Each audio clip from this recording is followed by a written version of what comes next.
അപ്പോൾ ഇന്നൊരു day in my ലൈഫാണ് കേട്ടോ. ഇന്ന് അത്യാവശ്യം വർക്കുള്ള ഒരു ദിവസമായിരുന്നു കേട്ടോ. അടുത്ത മാസത്തിലേക്കുള്ള കലണ്ടർ സെറ്റ് ചെയ്യാനും വീഡിയോ ഷൂട്ട് ചെയ്യാനും എഡിറ്റ് ചെയ്യാനും വോയിസ് ഓവർ കൊടുക്കാനും അങ്ങനെ ഒരുപാട് ഡ്യൂട്ടീസ് ഉണ്ടായിരുന്നേ.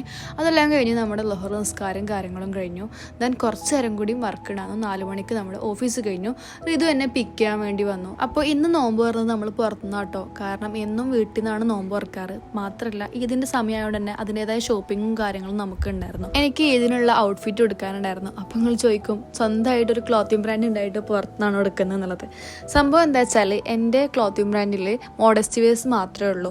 ഇപ്രാവശ്യം ഋതുവിൻ്റെ ഒരു ആഗ്രഹമാണ് ഞാനൊരു അനാർക്കലി ഇട്ട് കാണാൻ വേണ്ടിയിട്ട്.